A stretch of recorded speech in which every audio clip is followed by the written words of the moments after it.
Speaking of horror movies, when did you get into music, James? Oh, wow. That's so relevant. Yeah, we were kind of going to dive into, we had spoken about diving into this. And part of the reason I think it feels very obvious is you and I have had remarkably similar journeys with music, both in and out of church, I think, with some kind of cool differences. Yeah. But yeah, like I kind of mentioned before, both my parents are musicians. So my dad is an orchestral percussionist, and he was a part of the Opera Australia Orchestra, formerly known as the Australian Opera and Ballet Orchestra. And he literally only retired from being full-time there maybe end of last year. So he'd been in there for ages, all the way growing up. And my mum is a professional flautist or flute player. And so she kind of played with the SSO for a little while, I think casually, and did a lot of musicals. Then my brother, who's older than me, he big on trombone, big on viola, really, really good. Kind of got like the music scholarship thing at the school we went to. And then I was born and I kind of got into music as well. I wasn't quite as good at violin. There's this like iconic story of our violin teacher was, I think, one of Mum's friends from the SSO, but in my memory, she's a very dramatic Russian lady called Petra. And I have this core memory of me absolutely butchering Silent Night, Petra sobbing with joy at the beauty of this little child playing Silent Night, and my mum wetting herself laughing at how terrible it sounds in the other room. And so, I tried that, and then, school bands are great. The primary school I went to was really supportive of the school band, which was awesome. But, I picked up saxophone, and so my mum had a really sweet deal because she's a flute teacher. Her students, who were multi-instrumentalists, would teach me in exchange for free lessons with mum. So she would have these two flute students, and one would teach me saxophone because flute and saxophone are frequent doubling instruments, which is like to play two woodwind instruments at once. And then not at the same time. Holy dooly, if you can do that, that's amazing. Just one on either side of the mouth. Yeah. Or nose and mouth if you nose, yes, nose for the flute. Yeah. And then the other one would teach me piano. And so my parents just kind of did that for ages. 2 instrument minimum rule worked a treat, would recommend. You can quit one, you just have to pick up another kind of thing. And so, wound up with kind of saxophone and piano and just kept going from there. And hated it, for the record, by the way, with a fiery passion, did not want to do it. I'm pretty sure I tried to talk my way out of it a lot, or maybe just accepted it, but I don't know. But my memory of it was that I wasn't crazy about it. And I think that's because I never practiced and stuff like that. So, I did that for ages. And then kind of, it was always this idea. It never was an idea that I would not do music, I think is important. Like there was never a point where I was like, I think I wanted to be an architect for about 3 weeks there. There was like a 3-week period. But I think it was just always like, music. You're going to do it. You're going to go to band. And then by the time I got into high school, like my parents are both musicians. So it's not like we weren't running on like tons and tons of private school dollary dues. So the months before my scholarship audition to get into high school, my dad just quickly taught me a bunch of songs on percussion. And then, so I think I auditioned on 5 instruments just to cover our bases, just like pray and spray, to see if we could maybe get one. And I think I got in on like a fraction of a scholarship or something like that. And then the deal was essentially I had to do pretty much all the ensembles. Yeah.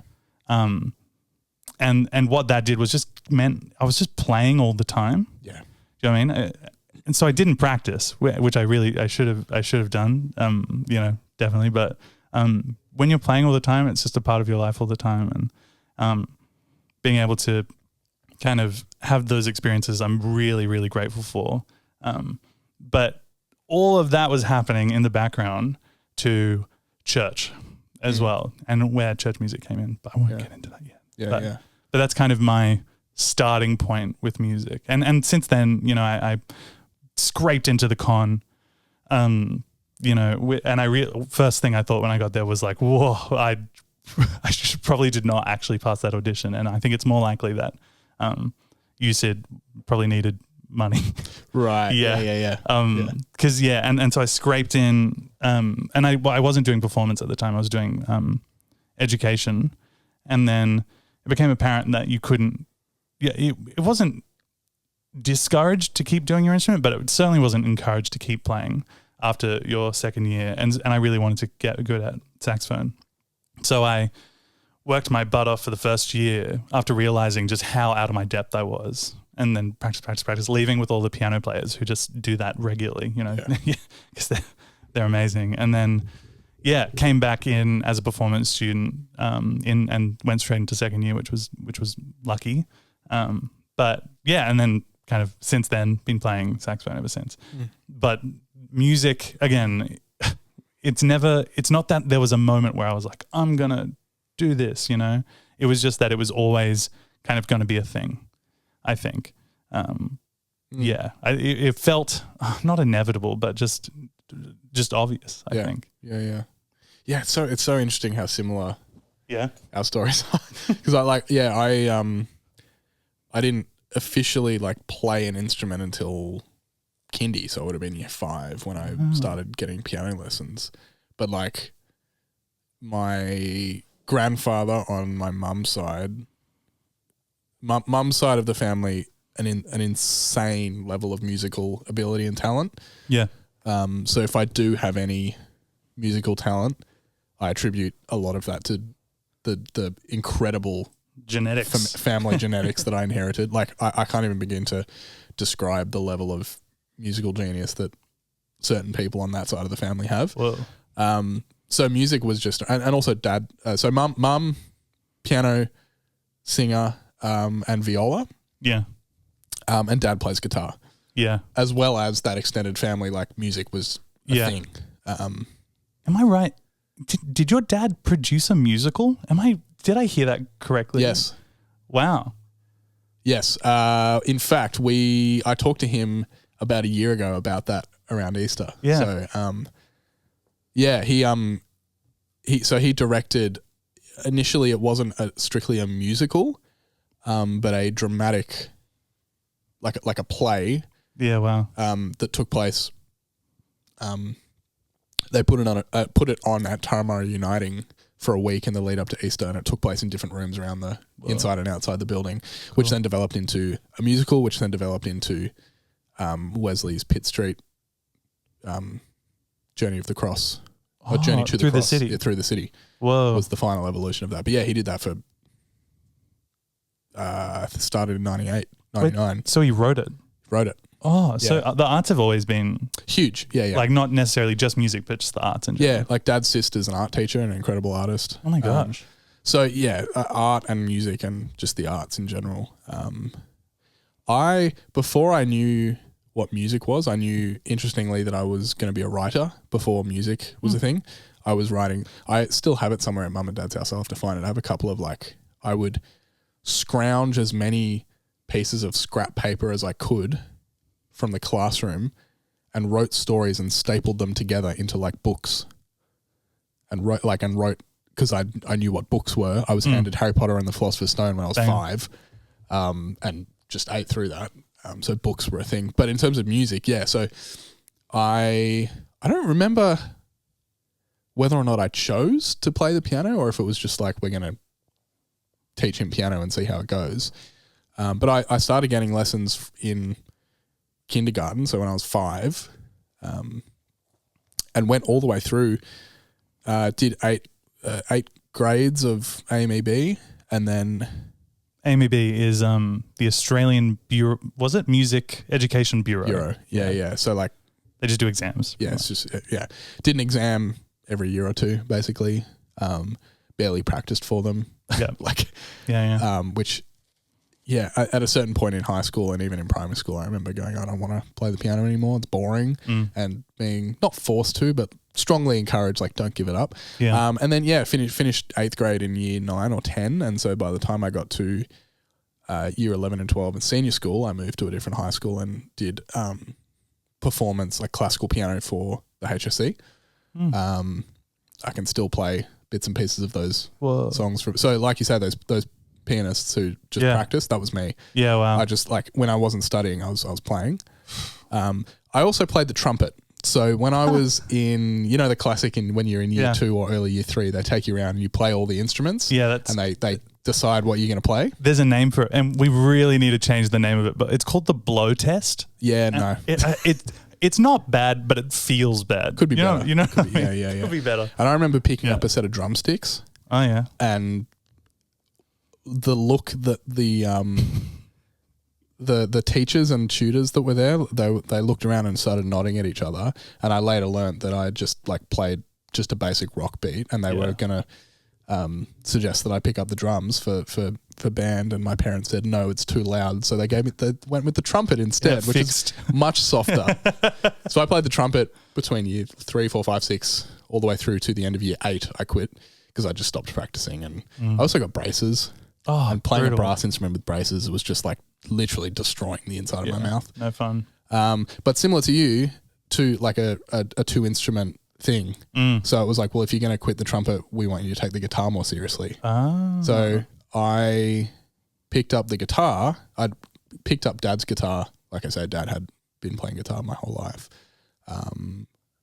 Middle primary school, maybe. I still remember the first riff or the first song that I learnt was the B-52's Planet Claire, which is remarkably similar to is it Tommy Gunn? Is that what that show's called? Like the no, basically that. The Blues Brothers song. Yeah, and so in year 9, I was playing guitar in like the jazz bands at school. Wow. Yeah, and was at school, at senior school, that when I moved schools on a scholarship. So I was playing piano in all the bands. Whoa. Like piano in big band and stuff. I was in 3 different big bands. Whoa. Yeah, and performing for my music assessments for school. Yeah.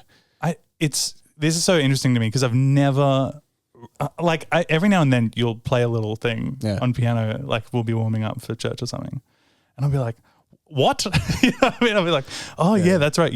This was your thing for years up until not that long ago. Yeah, and it's in terms of like the entire, like my entirety of my life. It's only relatively recently that I've stopped, like because I was having lessons and practicing like non-stop until the age of 18.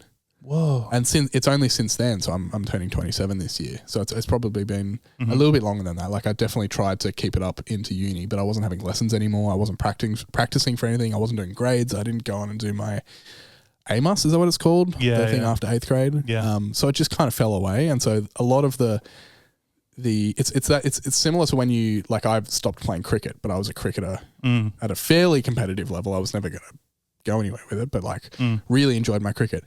And the mental side of it is still there, but you pick up a cricket bat again and you go, oh, my muscle memory has faded. My technique isn't there anymore. And so often it's the same with piano for me, and I find it really frustrating. And once every 6 months or so, I get this desire to like relearn and get back to where my piano playing was, because I'll sit down and my brain knows what to do, but my hands don't keep up anymore. Yeah.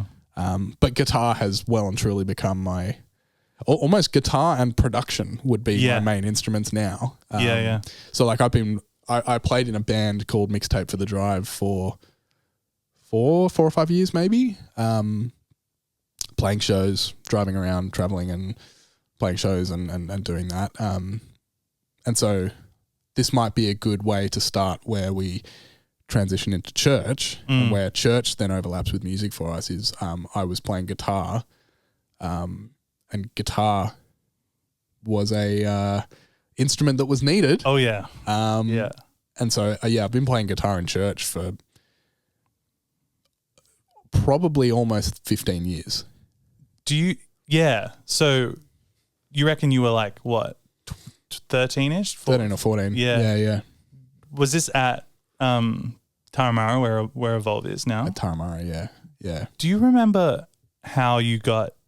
What were you asked? Did you ask to play? Do you know what I mean? Like, I remember when I was in like young, I would go along with Dad to rehearsal before church in the morning.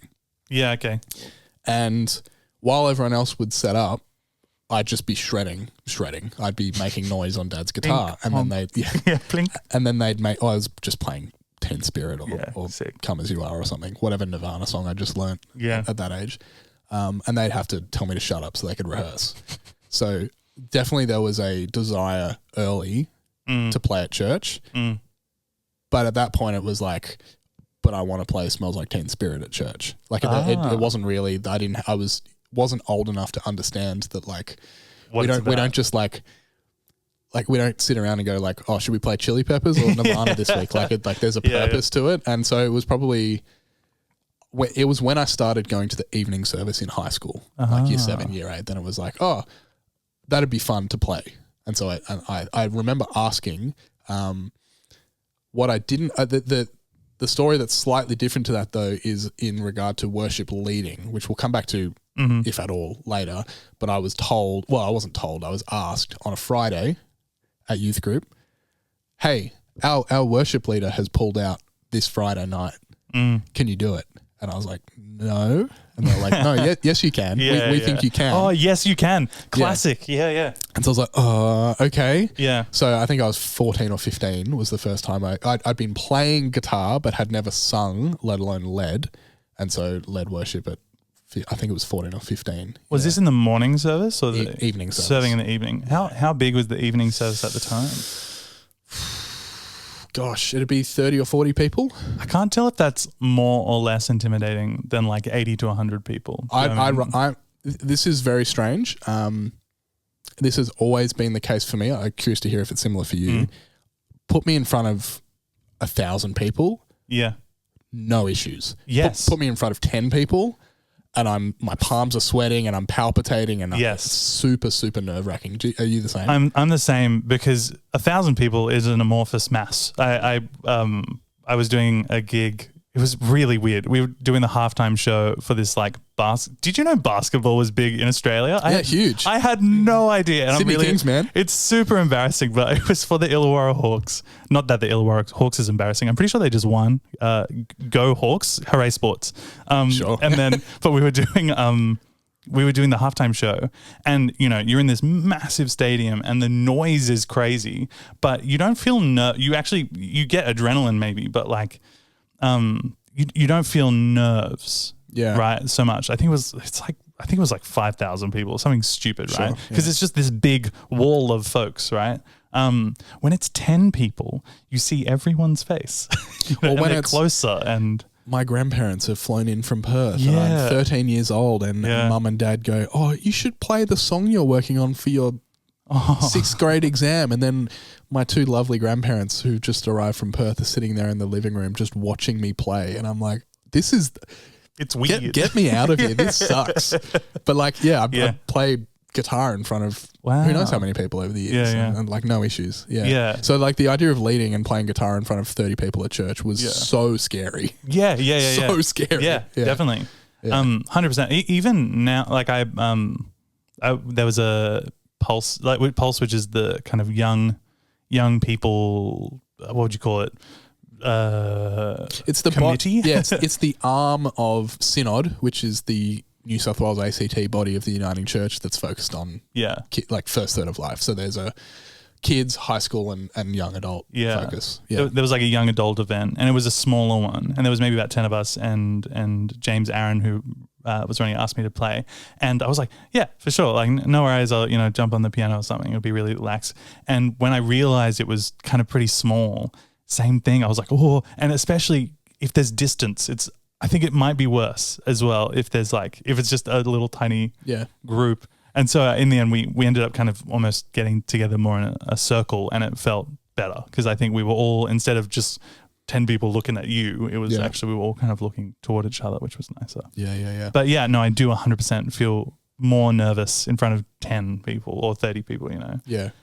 So you were asked to step in as a worship leader for the first time at that time. Yeah.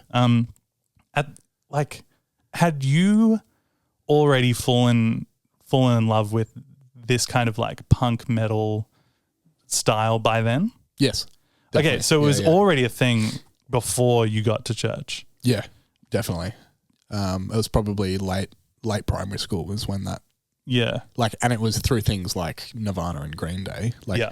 very in terms of punk and hardcore, like pretty vanilla, but Yeah. like entry level stuff. But like one of the first albums, like collections of songs in a project that I just loved was Nirvana. Yeah. Nevermind. Like, Yeah, yeah. and I learnt the guitar playing those songs. Like that's how I learned to play the guitar, was like, and so it's not even like a matter of taste. It's a matter of like how I understand music. How you're wired. Was born through Yeah.